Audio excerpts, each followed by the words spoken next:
about that? We're not pro players, but guess what? The game begins before minions spawn. And I'm not just talking about losing a first blood invade by AFKing at the start. The real game-changing decisions happen in champ select. We've all at some point felt the horror of playing a full AD comp into Malphite. There's just no way to win. But what if I told you with a little bit of effort, you could find yourself on the Malphite side of the equation way more often? The best part about this course is that no one even talks about this stuff, and yet the players who find success climbing solo queue abuse it on a daily basis. It's like a genuine trade secret. If you know, you know. I'm also here to tell you that the average guy in your rank likely just listens to music or watches a video tapped out during picks and bans. They don't put any thought or planning into how to get the winning formula. So even if you only take away one or two things from this whole course, you're going to be infinitely better at drafting than 99% of players in your skill bracket. So let's get started. I'm going to give you practical tips for every stage of the draft that you can immediately start using in your very next game.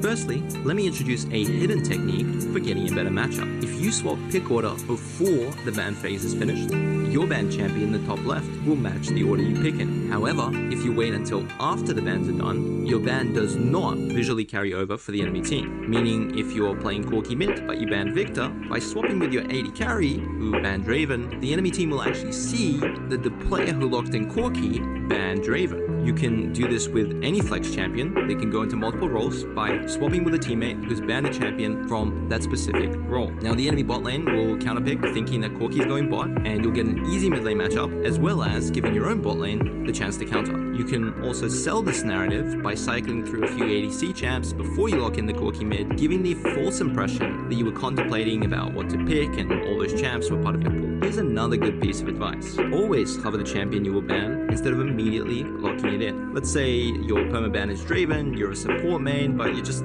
tired of seeing your AD carry get gapped and killed on repeat. The problem is your teammate might also be a Draven main who just happened to go AFK to the bathroom. We've all experienced it. You ban out someone's main champion and they immediately lose their mind. They blame you for it, even though they didn't hover, and proceed to lock in Disco Nunu and run down your game. Remember, if you're stuck in a rank, you're probably at a sub 50% win rate. All you need to climb is gain an extra 2% edge, and you will slowly but surely make your way out of whatever elo you're in. This Draven scenario might only happen once in 100 games, but that's an easy 1% win rate you can gain by just giving your teammates a little more time to show their preferred champions. Lastly, in terms of what champion you should actually ban, there's no secret formula for it. Just ban whatever you find most frustrating to deal with, whether it's meta or not. It's totally up to you and won't have a significant impact on your chances of winning.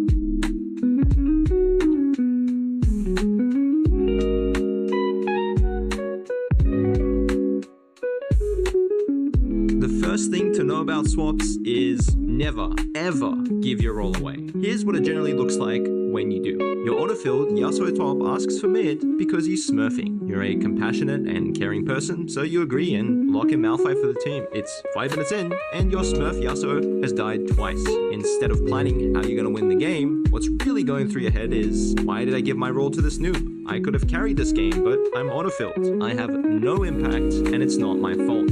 This is a really dangerous mentality to fall into because it's easy to use being forced to play an uncomfortable role as an excuse for making mistakes. Not to mention, by volunteering to play your off role, you are at the mercy of Riot to be autofilled twice. Imagine you lose after giving away your role only to queue up again and get filled a second time. Your mental will be completely shattered. If you genuinely want to climb, you need to play your best role. You will make mistakes, but what matters is that you actually take responsibility for them to improve. You can't do that if you feel emotionally betrayed by your teammates.